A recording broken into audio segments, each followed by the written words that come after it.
Hey guys!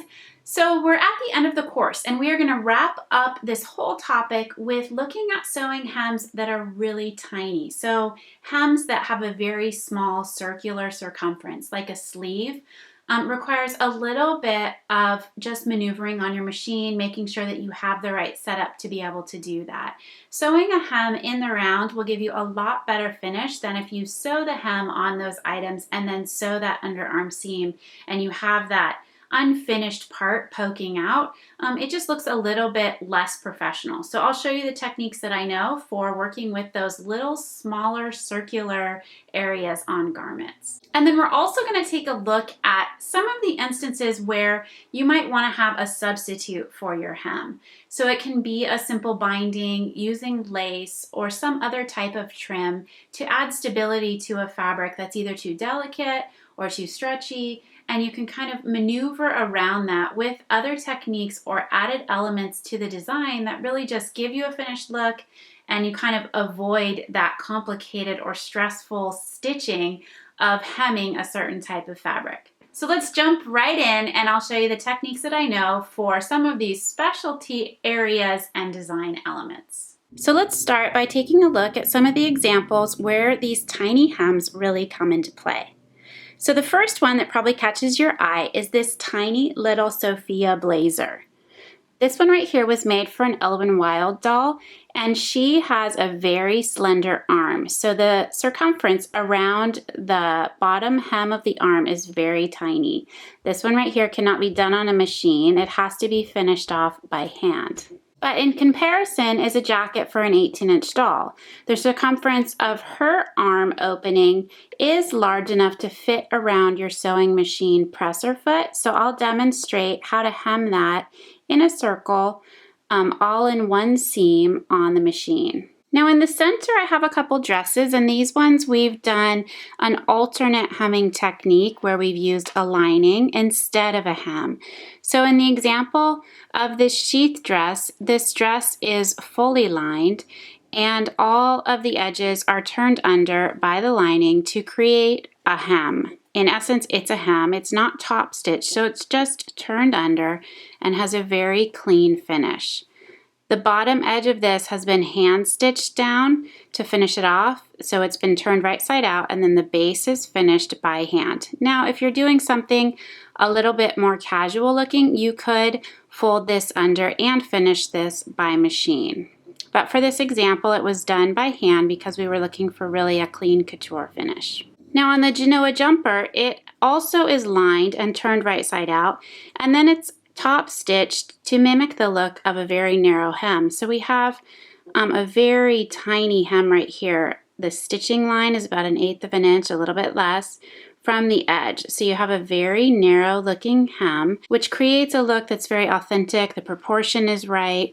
So we could do the same thing along the base of this jumper as well. After it was turned under, it could be stitched to look like a narrow hem. And then one of my favorite techniques is one that we've used on the Ginza Girl coat pattern. So this one, we could have sewn the hems on these sleeves in a circle at the end, but we used a technique where the whole entire jacket is lined with a side seam left open, and it all is turned right side out. So all of these edges are turned in, including this whole entire sleeve hem turns under when you turn the jacket right side out, and then the only part that's left to finish is hand stitching a small section in the side. So we can take a look at that in our Ginza Girl tutorial sew along video, which I've included with all the videos for this topic. Now we use that same technique in the cropped sweater pattern, and you can also use it on a basic tank top where instead of hemming those edges, you go around, you line the whole thing, turn it right side out, and then you're able to have a finished top with turned under edges that you didn't have to hem on these tiny arms eyes or the neckline. So that's a great way to finish that if you're worried about your fabric stretching out or the circumference of that circle is really tight and it's hard to hem if it's a woven. It works great for both woven and knits. Then one final example, this is a sample piece from some updated pictures that I did for the Summer in Paris top. So the top is green and it's stitched with pink because those step-by-step pictures, it needs to be very clear where the stitching was.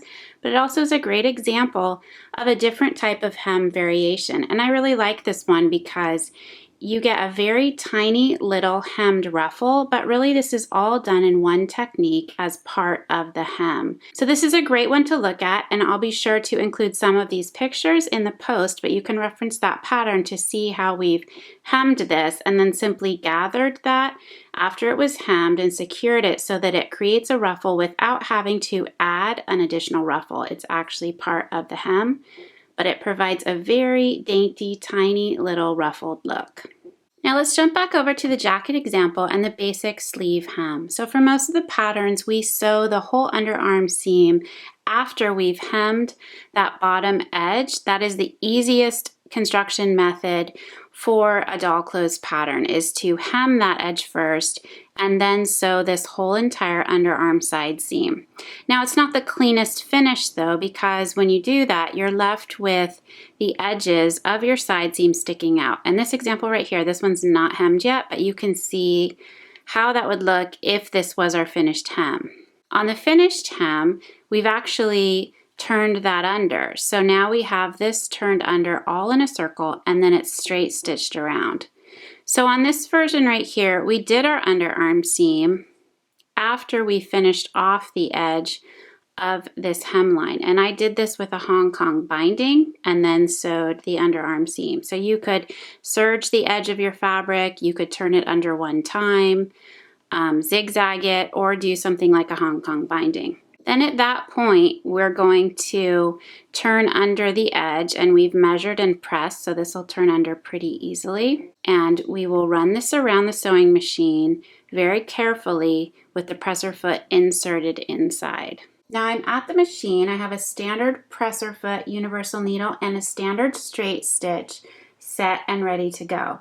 My jacket is turned inside out, and this is so that I can watch exactly where my top stitched or the stitching that's going to show on the exterior of the garment. I want to make sure that I can see exactly where that is going down as I'm stitching it. So I have it turned right side out. My hem here is folded up about 1/2 of an inch in total instead of 2/4 double turned. Now I'm going to start right at the underarm seam line. I'm going to insert that right around my presser foot.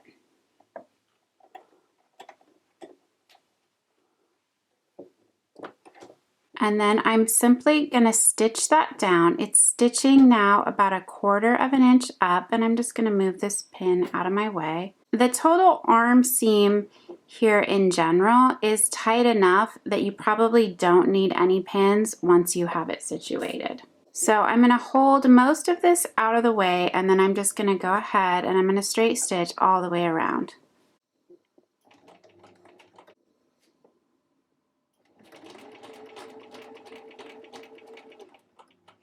And I'm just keeping my fabric lined up on the outside edge right here of my presser foot. And then I'm carefully turning the whole jacket around the foot and making sure that I'm keeping this top section right here out of the way of the needle.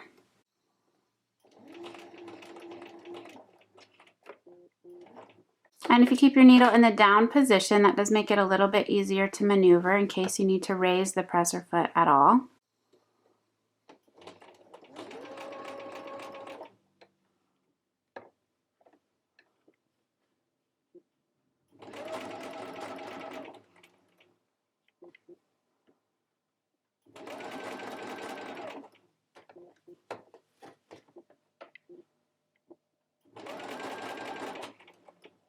And then once I reach that underarm seam, I'm going to come in and just do a few back stitches.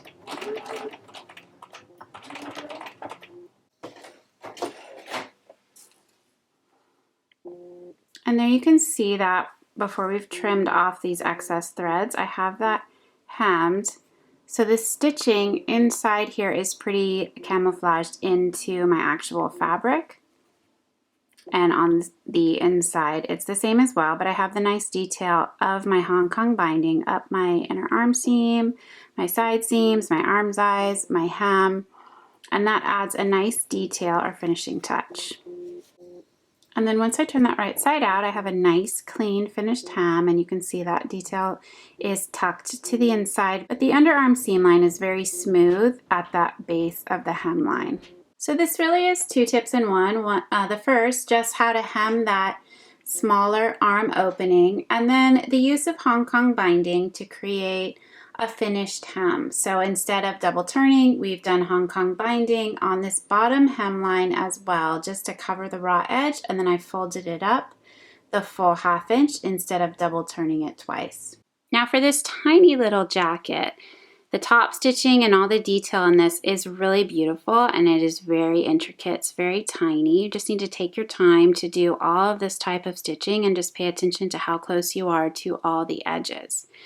Now this jacket is finished by hemming this edge one time first, and we've created this stitch line right here before sewing this underarm seam so that it'll look like it's top stitched once we actually hand sew down the hem. So this was folded out, and you can see right here that once we've folded this under and hand stitched that on the inside, that top stitch is left to look like a hem. So that's just one example of how to do that on something tinier that you couldn't actually top stitch on your sewing machine. Another quick tip for hemming would be to press your hem lines before sewing your underarm seams or your inner leg seams. So whether you decide to hem and then sew those side seams, or sew the side seams and then hem, that pre-press line will really help give you a consistent edge to turn under and make hemming those tiny little circumferences much easier. When you're looking to sew a narrow hem on a neckline of a woven garment, clipping into that seam allowance in just a few places as the curves are forming really helps to be able to press in and then flip over and create a very smooth curved hemline that's curving inward and stretching the fabric. This is a little bit different than when you curve the hemline of a skirt that has a curve on the outside edge, because in that instance, that hemline is actually needing to shrink inside the seam allowance. You're creating extra bulk. But when you're hemming a neckline, you're actually spreading out that seam allowance, and so it's important to make sure that you cut tiny little slits into that neckline to hem that successfully. And then just go over the finished neckline with a little bit of seam at the end to really just help regain that desired neckline shape. All right, so that wraps up the topic of hemming all different types of fabrics. So I feel like at this point you should have all the skills, the tools, the techniques, everything put out in front of you to really just equip you with the confidence to hem any type of garment, any type of fabric. Now, I'd love to see what you're working on. So if you share projects online, just use the hashtag Sewing with Cinnamon or hashtag Pixie Fair, hashtag Liberty Jane, and those will pop up in our social feeds, and I'll be able to see what you're working on. And that'll be a lot of fun. We can go back and forth, share comments and tips or things that you've learned along the way while working with those techniques would be great to hear as well. So again, thank you for participating in this whole course, and I hope that it really has given you the confidence and inspiration to sew a variety of garments with a variety of types of hems.